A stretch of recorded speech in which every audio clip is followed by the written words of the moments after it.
राधा रानी के प्राकट्य दिवस पर व्रत रखने से भगवान कृष्ण भी प्रसन्न होते हैं और मनोवांछित फल प्रदान करते हैं। राधा नाम संसार के सभी दुखों को हरने वाला है। मान्यता के अनुसार इस व्रत को करने से धन की कमी नहीं होती और घर में बरकत बनी रहती है। अब सुनिए ये कहानी। किसी गांव में एक औरत रहती थी। उसका नाम लक्ष्मी था।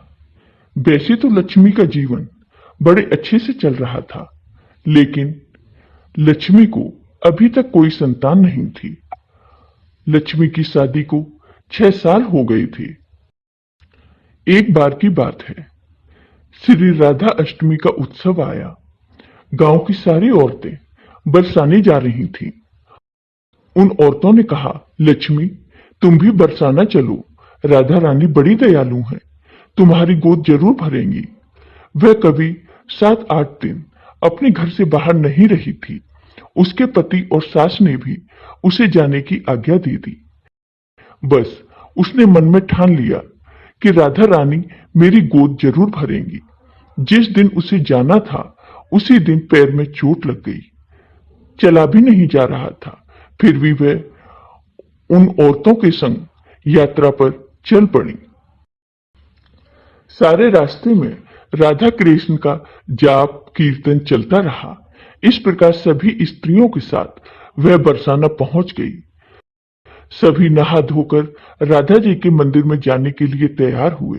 राधा जी के महल में जब जाते हैं तो ऊपर बहुत सी सीढ़ियां चढ़नी पड़ती हैं। जैसे ही सब लोग सीढ़ियां चढ़ने लगे तो लक्ष्मी उन स्त्रियों से बोली कि तुम लोग आगे आगे चलो, मैं धीरे धीरे सीढ़ियों से आ रही हूं। पैर में चोट लगने की वजह से मुझसे चला नहीं जा रहा। 2-4 सीढ़ियां चढ़ने के बाद लक्ष्मी का पैर मुड़ गया और वह नीचे गिरने लगी। तभी एक 7-8 साल की कन्या ने उसका हाथ पकड़ लिया। लक्ष्मी बोली, बेटी आज अगर तुम ना होती तो मैं नीचे गिर गई होती। तब वह कन्या बोली, मैया ऐसे कैसे गिर जाने देती मैं तुम्हें। लक्ष्मी ने पूछा, बेटी तुम्हारा नाम क्या है। वह बोली, लाडो नाम है मेरा, यहीं पास में रहती हूं। वे दोनों सीढ़ियों पर बैठ गए। लाडो कहने लगी, मैया मेरे लिए क्या लाई हो। न कोई जान पहचान और लाडो ऐसी बात कर रही है। लक्ष्मी ने सोचा। फिर लक्ष्मी ने कहा, लाडो मैं कल तुम्हारे लिए लेकर आऊंगी, तुम्हें क्या पसंद है। तब लाडो बोलती है, मुझे नथनी, गले का हार, कान के कुंडल, चूड़ियां, मेहंदी, घाघरा चोली, यह सब चीजें पसंद हैं, तुम इनमें से कुछ भी ले आना। इतना कहकर वह लड़की वहां से भाग गई।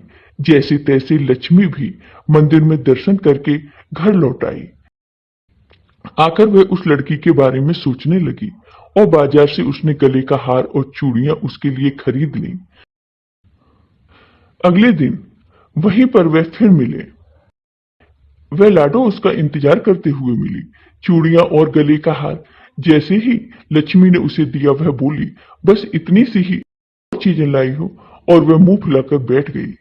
तब लक्ष्मी बोली, अभी मैं 8 दिन यहीं पर हूं, रोज तुम्हारे लिए कुछ न कुछ लाया करूंगी। यह सुनकर लाडो उसकी गोदी में बैठ गई और गले से लग गई। लक्ष्मी तो रोने लगी। उसे जैसे एक संतान मिल गई। खूब प्यार से उसके सिर पर हाथ फेरा। ऐसे ही वह फिर चली गई। लक्ष्मी ने मंदिर से आकर घाघरा और चोली उसके लिए बनवाए। ऐसे ही रोज कुछ न कुछ वह उसे देती। एक दिन लक्ष्मी कहती है, अब यह सारी चीजें मुझे पहनकर भी तो दिखाओ कि तुम कैसी लगती हो।